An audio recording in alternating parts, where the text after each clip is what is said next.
Welcome in to the first episode of the second season of the Betting the Pitch NFL podcast. I'm your host, the real underscore G Warner, joined by A underscore SCHNITKER, but you all know how to spell it by now. I know it's been a while since we've had to spell it, but Andrew Schnicker is here coming off a really nice playoff run that set us up for, I think, a ton of success in 2024, 2025. We were 12-5 down the stretch. Andrew Sticker had a 6-0 run that unfortunately did not end that way, undefeated. But we combined for 12-5 down the stretch, 71% our last 17 picks on the podcast. Andrew, how are you? How was your time off? Because the season is right next door. Yeah, it's coming up soon. You're talking about our records. I just keep remembering I kept hammering the 49ers and they're the reason my winning streak ended. So this is the lesson is that you remember the losses more than the wins. Always. I feel like the near loss of Dan Campbell instead of covering the spread, going for it on 4th and goal. I think that got you one way and got me another way, which is Yeah. very much needed for me at that point in the bankroll situation. But we certainly learned a lot about teams. I feel on today's episode, we're doing a first of two. Of course, if you have some interest in us covering other topics, please feel free to leave a 5-star review on Apple Podcasts, Spotify, or follow us, subscribe on YouTube at the real underscore G Warner. Betting the Pitch is where you can find us on the other platforms. 5-star review with a question that we can cover would be very much appreciated. We're going to cover today, do a little bit of draft talk. Recaps of where we think teams went, and then look into some Super Bowl, AFC, NFC futures, and then on the next episode we have planned, we'll go through regular season win totals, division numbers, who's going to make the playoffs, et cetera, et cetera. And of course, if you have anything you'd like us to cover, please send it through with a 5-star review on any of those platforms, Apple or Spotify. I'll start of course, we'll have some picks at the end of the show that I'll cut into a reel on Instagram and a short on YouTube. And you can see my new handiwork on our background for this season, which I still have yet to I'm do. But excited to see it. well, I'm excited too. I have to do it after we record, but something will be done. It won't just be a black screen around it. So we'll start with NFL draft. We went to it in Detroit at our friend's bachelor party. I can't say that I saw a single pick live introduced on stage, but that might have been because I was a little late to the proceedings. But a good time was had by all, by most, by some. Do you have any thoughts just generally on the NFL draft, maybe the experience or on what you saw or what you thought about it?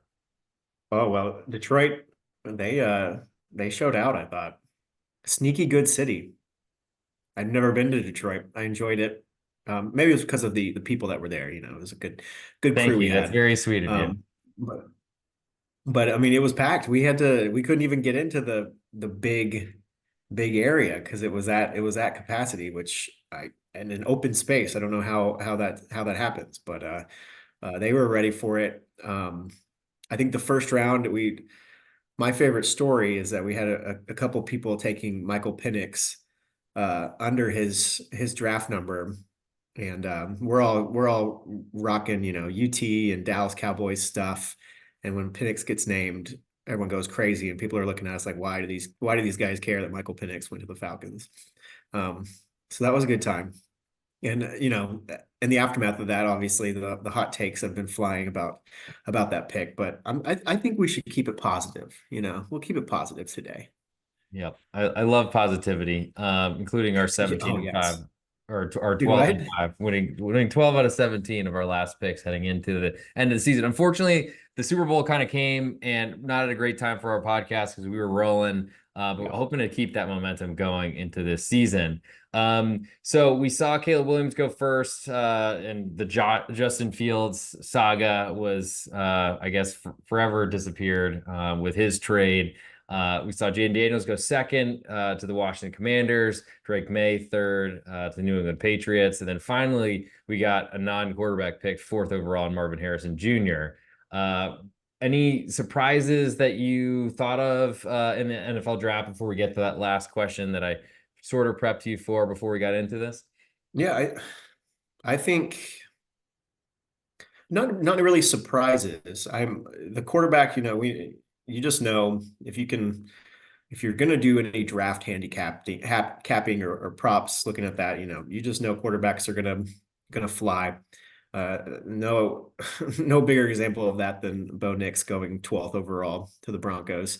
Um, I it's tough because I really like Drake May as a prospect. However, his situation is going to be extremely difficult. And I know there are a lot of people really excited about Jaden Daniels. Um, I'm less excited about how he will translate to the NFL, and just the wear and tear that he might incur. Not might, he will incur.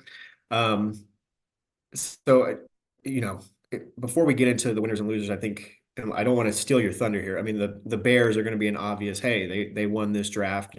It helps when you have a lot of high picks, but pairing Caleb Williams with Roma Dunze, who who is just he was an elite receiver in a core of elite receivers for Washington. I really liked that grouping, and I think the Bears in general had a pretty solid draft, and we can. I wouldn't say that that's my winner, but I liked what they did All right, with let's get into obviously it. great opportunity. Who is your winner? Instead of alluding to it, and you can pick the Bears if you'd Oh, like. no, no, no. We just talked about it. Let's start. I would go with the Eagles as the winner, and they kind of just let the draft always come to them, which I think is the running joke was that they drafted the whole Georgia Bulldogs defense, which hey, not a bad thing to do when that defense is the best in college football year in and year out. Um, I liked what they did on offense, truly. Will Shipley, the Clemson running back, has a little bit of burst. I liked what he did. And then my sneaky pick and what I'm excited for in fantasy football is Anais Smith, the receiver, return guy, running back, kind of did it all for Texas A&M. A little fragile. He missed portions of his college career, but it's kind of a guy like Devin A. Who has elite speed and has great vision, and they got him in the fifth round, and I love that. Looking at the defensive side, I think they got the best cornerback in the draft at like pick 2022. And then they didn't overlook it. What I'm forgetting, Cooper DeJean, Quinyon Mitchell, the 22nd from Quinyon Toledo, Mitchell was and 20. Cooper DeJean Yeah, well, Mustard, you're going French. pick Cooper four. DeJean, I think is how he Yeah. goes with it. Okay. We're not talking soccer yet. But Oops. he was basically Iowa's entire offense, and he did it from special teams. He's definitely a good pick to get in the what I think number 40 or somewhere in the second round there. Yep, So I really exactly. liked what the Eagles did on the NFC side of things. What about you? Just to summarize the Eagles, so they went cornerback with a C, corner, Quinyon Yeah, Mitchell, Cooper DeJean, and then interesting, my sister's name is Cooper, wild. And then they went to a Houston Christian edge and Jalix Hunt, then to Will Shipley, you mentioned from Clemson, Aeneas Smith from Texas A&M in the fifth round. nice. Yeah. Anais, thank you. And then Mhm. another Clemson player, Jeremiah Trotter, as a linebacker. Trevor Keegan That's a from name that people Michigan. might be familiar with from Yeah. his dad, who was played for the Eagles for a long time, and he One of he has those. a good. He's got a high floor, low ceiling kind of guy. Got So it. he'll get the job done. One of those family picks like Bronny James going to the Lakers to never play ever, ever, Sure. ever. I'm not as deep into college football circles as A_SCHNITKER is. I thought my most the most exciting pick to me, I mean, maybe because we were all wearing Texas stuff in a draft in the middle of Detroit, seeing Xavier Worthy go into the Kansas City Chiefs, who definitely needed a wide receiver. But we'll see if that actually ends up solving the problems for Kansas City, and we'll see how much they use Travis Kelce this year, if they're just saving for the playoffs. I'm very excited to see what that all looks like. But the last thing I'll ask you about the NFL draft before we move into some state of the teams type of scenarios. I'm trying to get a gauge week one, which of these rookie quarterbacks drafted in the first round will be starting? Caleb Williams. Oh, if you want me to, do I pick how many I'm gonna or go one by one. okay? Well, yes, Will Caleb Williams be taking the first snap for the Chicago yes, Bears? yes. Jaden Daniels for the Washington Commanders. Yes. Drake May for the from North Carolina for the New England Patriots. No. I would say no there as well. Michael Penix from the Atlanta Falcons. Golly, I don't know. Depends on what Kirk Cousins, what the practice reports look like. Um, I'll say no. I think no as well. Though that is a big deal with an Achilles rupture late in the season for Kirk Cousins.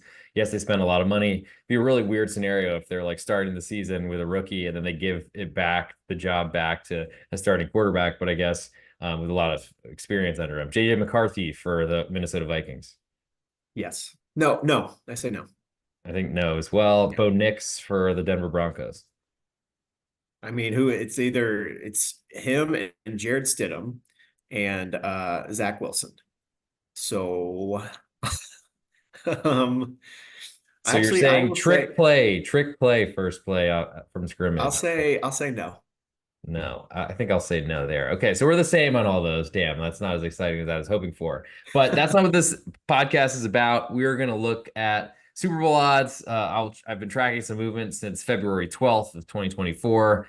Grabbed some today actually to try to get an idea of kind of who's been bet, what we thought. I certainly will tell you, and I'll lead off in here and say I was most interested in checking some Packers prices based on the playoffs last season. Was really impressed with kind of their maturity as a team. I've always, despite, I don't know that the marketplace really loves Matt LaFleur. I know he likes to run a lot more than people like, but I feel like that's a great landing spot for Jordan Love. It's worked out fairly well till now. I thought they looked really dynamic and they have a really an offense that's improving. And I think they basically went young years ago. It certainly got through some growing pains. And I feel like there's been some cohesion that we might see even increase moving forward in this season. The Packers initially were 16 to 1 to win the Super Bowl LVIII, and they are now down to 14 to 1. So not a huge difference, down 14%. Did you have, I can start from the top and go down, or did you have a team in mind that you were thinking of? Well, I will say that earlier in the off season, I took some Cincinnati Bengals, but I think for purpose of the show, Yes. let's go through some odds Okay. I'll and then we can start. kind of I'll start from the top. So the Kansas City Chiefs are 5 to 1 odds, are favorites, and have not moved whatsoever. I think based on their incredible run and honestly what felt like an NBA style, who cares about the regular season? We're gonna go win on the road. That feels very dangerous to me. I mean, especially we saw how many one seeds have represented since the lone bye was given to the one seed and playoff changes a few seasons ago. Felt bold to me. And honestly, I didn't really even know how bold it was at the time. I'm not sure that Kansas City was just throwing games or basically not trying to use their best players in the best situations, but it all clicked in the playoffs and they won a million road games as an underdog. And was kind of an amazing run, I gotta say. I don't know, maybe it was Taylor Swift, maybe it was whatever you associate with that. I feel like she's usually bad luck, but that was an interesting run. So the Kansas City Chiefs are still the favorites at 5 to 1 odds, especially now that they've added a capable wide receiver. We'll see in Xavier Worthy. The San Francisco 49ers, second most likely to win the Super Bowl at 6 to 1. Uh, I would imagine both of those teams are considered legitimate candidates to win this Super Bowl as they both faced off in last year's version. I felt like the Niners probably should have won that game, but you can never kill what's already dead or something like that. Next on the list, initially was the Detroit Lions at 7 to 1. They have climbed significantly up to 12 to 1 odds, an increase of 42%. Do you understand why Detroit has their odds have become so much longer to win this valuable prize? I probably some coaching, even though I appreciate Dan Campbell. Mm, You're still looking at a quarterback who doesn't doesn't wow you, and that's putting it nicely. Again, the theme for tonight is I'm going to keep it positive. yes. Um, and so it's kind of built in. Yeah, they needed some help on defense as well. I think they addressed a little bit in the draft while also I think it's still like we had from the professional side last year, bettors were very cautious on the Lions. coming in, and we're proven wrong. And so I think again, you're probably seeing some of the market pushing back against like the Lions narrative that we've built. And I see why, but also the NFC is just such a muddled mess. There's an opportunity there to take some longer shots with someone not named San Francisco. Got it. And so we saw the Lions 12-5, 2023-2024 regular season against the spread. Pretty good number. Certainly will get you in the right direction, but we'll see if that can continue. Of course, will most likely be a tougher schedule coming into this season. Next on the list, the Baltimore Ravens. They were 12-1 when I initially pulled this down to 10-1, a decrease of 20%. Maybe based on the signing of a new running back that they could hand the ball off to, though that didn't seem to me like a big problem for Baltimore in the past. But certainly Derrick Henry coming in will add another incredible rusher into that offense. Anything you want there, or do you want me to move on to the next one? Yeah, the Ravens are going to be the popular pick because if you look back to the game against the Chiefs, and I think it's a matter of people saying, okay, this team has all the pieces it needs on the field. Now you did have a little bit of coaching change there, and that will be interesting to watch. We'll get a good tell of how they've adapted. But they've got all the pieces, and really, I felt like they were the best team in the AFC throughout the year. And Yep. and so people are coming back around again to take another stab at it with a team that's got all the pieces there to make the Super Bowl. Even better than the 12-5 against the spread from the Detroit Lions was 13-4 on the Baltimore Ravens. So you didn't even have to listen to our podcast. Just bet the Ravens every week and you would have profited significantly. Wish we Simple, would just like all that. known that way back when. Maybe what the exercise would be, I mean, stop me if there's something of interest and I'll do that. Next on the list with the Buffalo Bills, 14-1 odds down to 12-1. So got some money coming in on them. Cincinnati, as you mentioned, you've already taken a little bit of price on. I'm curious about that. They're down from 16-1 to 14-1. Probably saw at 8_Schnickers action come in. We're like, whoa, Whoa, we got to whoa, whoa, we got drop to this move price. this. That's exactly right. What was your reasoning behind that? Besides, I'm guessing Joe Burrow. Yeah, too much of the NFL is cyclical in this way, and you can look at most of these teams and find flaws and narratives that have been there for a couple of years.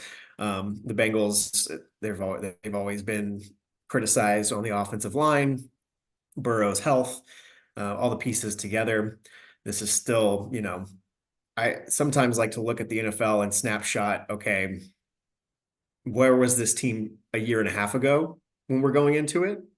This team was a classic game with the Chiefs away from getting back to the Super Bowl. Their draft was decent. Offensive line still a little iffy for me. We'll see what they do or how they do there. But if I'm at this point in the game, I'm just trying to look at where are all the pieces that I can maybe use this later down the road. It's an investment, and I think the Bengals with Burrow and the young stable, and I really like what they have with Chase Brown, the running back there. I think he's going to get a lot more attention this year. Um, they've done it before. Why wouldn't they be able to do it again? Yep, T. Higgins also on another He's back. contract year. Every year it seems to be. Yeah, And certainly I think if you're looking at a direct snapshot from last season, we saw Joe Burrow have a calf injury that all of a sudden lasted forever. And but eventually the Bengals did get it going. Next were those Packers that I mentioned already at 16-1 down to 14-1. The Cowboys, who are I guess America's team, the team that I live closest to. I don't know. Are you closer to Dallas or to Houston, technically, Shitty? I guess technically I'm closer to Houston. Yeah, There we go. So but I grew up in not Dallas. the So yes, we are not forgetting the little Garland boy who made it out, you know. Cowboys 18-1. That has not moved at all, which is especially funny because I mean, of all the like fan base teams are going to catch money to win the Super Bowl, I would expect it to be the Cowboys. But Bet Online, where I'm pulling these numbers from, if you're not a member at BetOnline, SportsBetting.ag, go click on the link in the podcast description, Apple Podcasts, Spotify, or on YouTube. Go make a new account, make a first-time deposit, and they'll give you free money thanks to this beautiful podcast network that we've set up. Dolphins are next, 18-1, but have climbed to 25-1, an increase of 28%.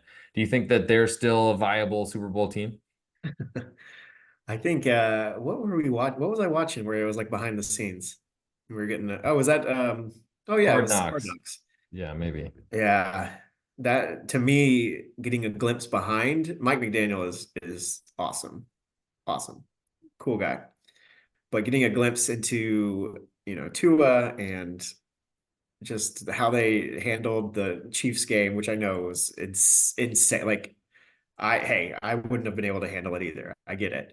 Um, I think it just they seemed a little fragile, a little weak. Mhm. And so I think people are looking at that narrative.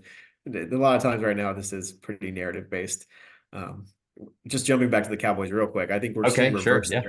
reverse narrative with that because they didn't really do anything in the offseason. And I think so people are pushing back that probably where they've been is as far as they're going to get with the current roster. With that So why would Dakota you? starting quarterback is what you're talking about? I mean they didn't add any other pieces. It just felt like we've seen the ceiling with what the Cowboys are at this point currently, and they didn't do anything to improve. Um, I mean, a and left so it's really tackle not a first round does seem to be something useful, maybe. well, and they've made it a habit of taking offensive linemen in the first round or early, which I think is a great strategy.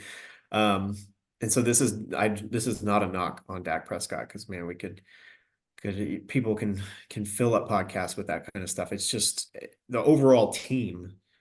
It just didn't get any better. Like they didn't add anything of significance with veteran experience or any way to improve. And you're still looking at Mike McCarthy, which we did hammer on last season, just the coaching mismatch every most weeks when they're facing opponents of quality. I don't know. I think he's an analytical genius, and I totally believe all of his preparation for his interview with Jared Jones. It changed everything. Yeah. Yeah, I do think that there might be some value potentially on the Cowboys after how bad they looked in their exit last year, but also it was so long ago. Maybe a lot of people have forgotten that. Moving next to the Philadelphia Eagles, who you really liked their draft. So has the betting market as they've dropped from 18-1 underdog, or I guess all of them are underdogs, technically 18-1 odds to win the Super Bowl down to 12-1, a decrease of 50%. That's pretty significant. Yeah. You're buying a defense that's going to improve under Vic Fangio. I'm a huge Vic Fangio guy. Some of his, I think, although I do think that we've seen a trend where defenses with him improve after the first year, Yep. Yep. where he is able to really install all the principles and get everything going. So it's usually like a second year type, truly jump. The biggest knock with Philadelphia was just I felt like the coaching down the stretch just became a mess. And it's still that has not been at the top. It was not settled, right? But he did add a coordinator with Fangio that I like. Still not sure like who was the mastermind behind this offense. Was it Steichen who went off to Indianapolis last year or what? But yeah, it's again one of those like if you try to have a Zen moment and you think back, okay, who are some other teams not obvious? Who are the Chiefs? Ignore the Chiefs, ignore the 49ers because those are the two favorites in the conferences. Who are other teams that could get it done? And I think the Eagles and the Bengals are two teams. Eagles, Bengals, Ravens are going to be the three popular picks, in my opinion. Okay, next on the list are the Los Angeles Chargers, 22-1. They have skyrocketed to 45-1 odds to win the Super Bowl. Are they the first on this list you wouldn't consider a Super Bowl candidate that we've spoken about so far? Yes. But Herbert, I'm a Herbert guy. So I mean, I don't know what Harbaugh is going to do to him. Well, he's going to have him run. I think he's going to have him hand off a lot, is my expectation, which, That's probably true. Um, yeah, I don't see it there. You okay, go from a team that hasn't won a playoff game to the Super Bowl. Texans are next, 25 to 1 odds, probably were darlings of the world, but have dropped from 25 to 1 to 14 to 1, maybe as a result of the Stephon Diggs trade. That's a decrease of 79%. We haven't seen anything on this list that low, and we will not, as that's the biggest drop in Super Bowl odds. Does adding a Unfortunately, as both of us are on the wrong side of 30, do you think adding someone with that much experience is going to change Super Bowl odds that significantly? No, not just Stephon Diggs. Um, I like the Texans. I think we could go back. I'm still trying to figure out what Bobby Slovic, the offensive coordinator, he had some games where it was like, man, yeah, he's got it. Like Stroud is aggressive. He's all over. And then some games later down in the at the end of the year, was it the Colts game I'm thinking of? I was like, what are you doing, man?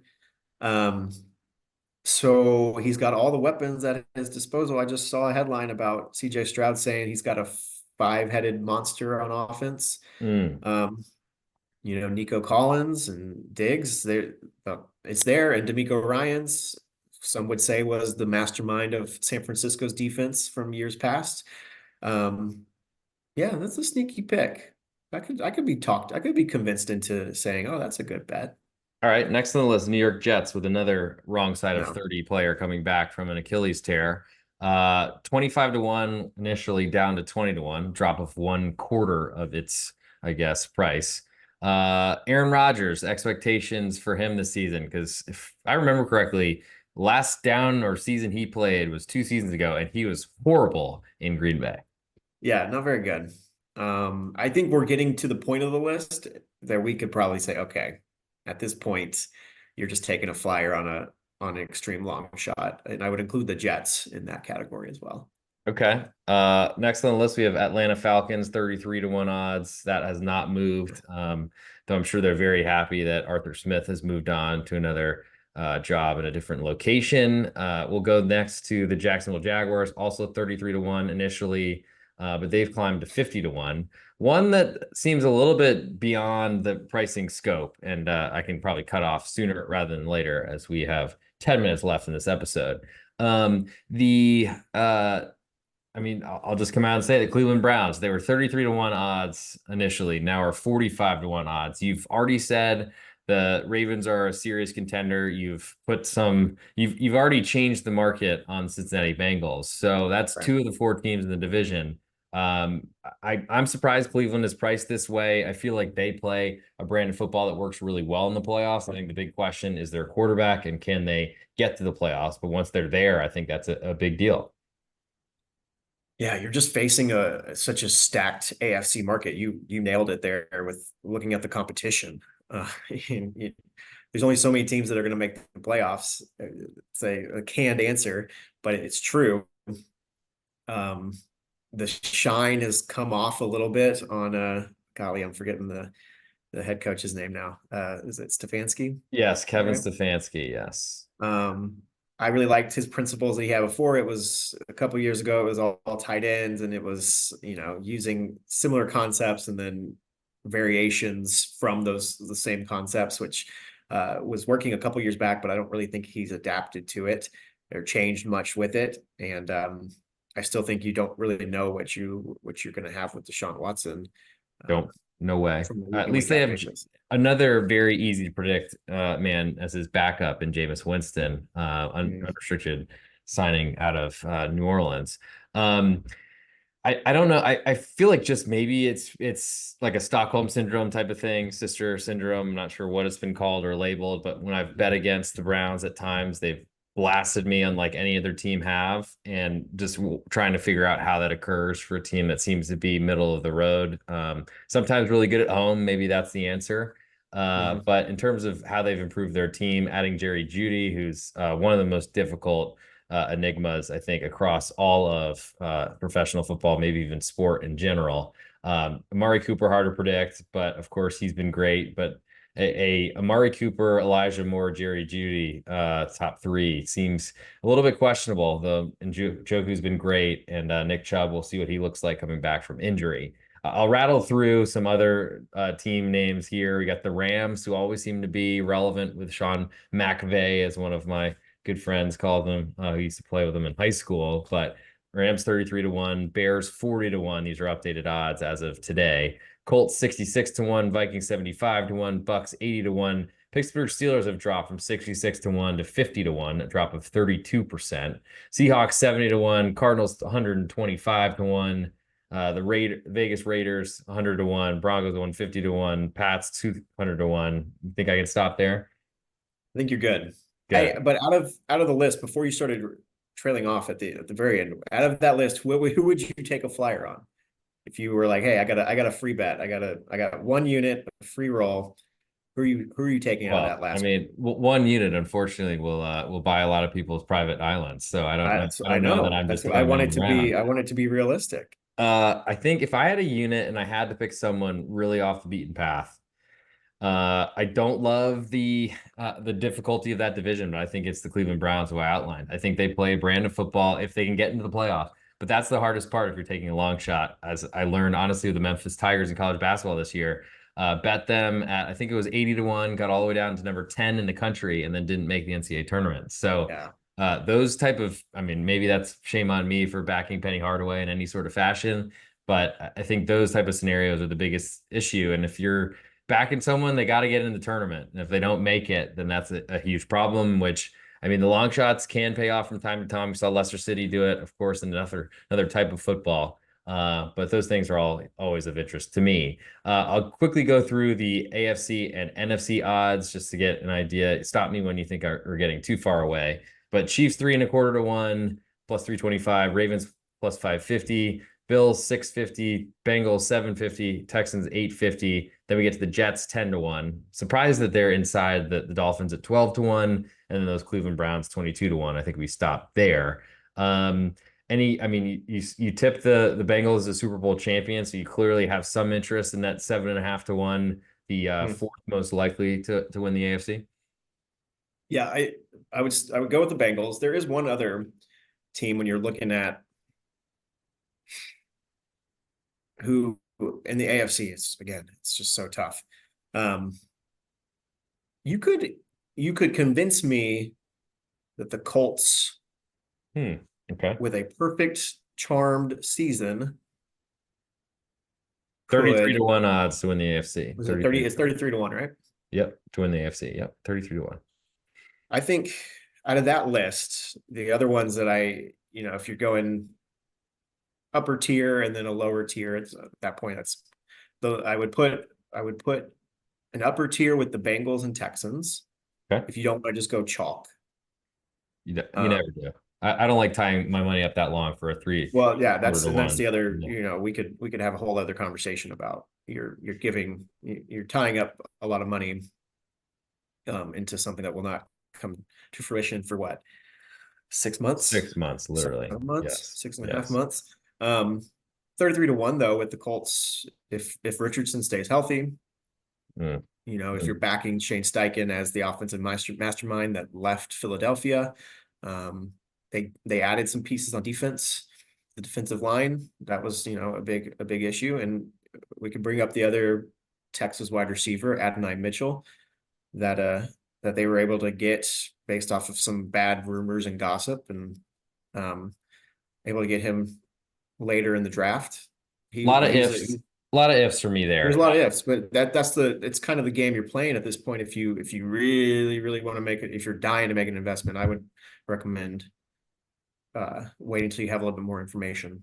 Okay. We'll Even move now to the skip some training NFC. camp. I'll get through this quickly as we are a little bit short on time. Yep. 49ers plus 250, the Lions 6 to 1. Philadelphia Eagles plus 675, Packers 7 to 1, Cowboys 8 to 1, Falcons 12 to 1 is where it starts to get really ugly. Yeah. Rams 16 to 1 seems somewhat notable. Other than that, you're looking for some big time Phoenix rising from the ashes type of scenarios. What do you say about the NFC? I think I like where you're going with the Packers. If that's who I would take. The Eagles and Packers to me are I don't really, San Francisco didn't really do much to wow me. They had the most talent last year, so we talked a little bit about their offensive line last year, and It didn't get any better.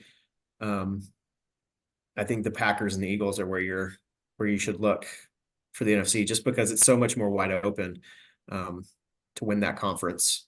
It's you have a better opportunity there. Does seem like as always, it seems to run through Shanahan and San Francisco. Yeah. With a couple minutes left, we're going to get out of here with some recommendations for best bet long shots, or even not so long shots, realistic shots maybe, to take to your bookies and put them out there, or sports books, casinos, whatever you do. Of course, before we get there, please leave a 5-star review on Apple Podcasts or on Spotify. Huge for the search rankings, and will probably get us more reason to give more content, more, I guess, reason for me to update our beautiful background, to spend a little bit more time with my artiste skills, if they exist at all. We had a great run to the end of the playoffs in 2024, and we're looking forward to continuing that in the early part of this next season as well. We'll be recording still same channel, same time, planning on Tuesday night releases and getting you some early looks at numbers and trying to make sure that we get you all prepared. At A_Schnicker, do you have any interest? Who would you like to select? And it could be something you've already told us about as your pick to click on this episode. Well, let's go. We'll change it up a little bit. If you want to go, hey, come on board with the Bengals for the Super Bowl. I think I think a more realistic, and I think a real strong winner would be taking the Bengals to win the AFC. That's what, 7 plus 750 right now. I think that's where where I may be heading next, even though the numbers have changed a little bit. All right, this is going to kick us off soon, but I'll start right now. Thank you for tuning in. This is the real_G Warner, Instagram, Patreon, Twitter, and on YouTube. This is the preseason edition of the NFL edition on Betting the Pitch. You just heard at A_Schnicker, he gave out the Cincinnati Bengals a 750 plus 750 underdog to win the AFC. For my best bet, I'm sticking with the team I've been looking for a long time, and I'll go Super Bowl champion, Green Bay Packers, 14-1 odds currently on July 18th. Looking forward to a great season. We'll see you all very soon. Thank you, Andrew, for coming on, and we will talk very, very shortly.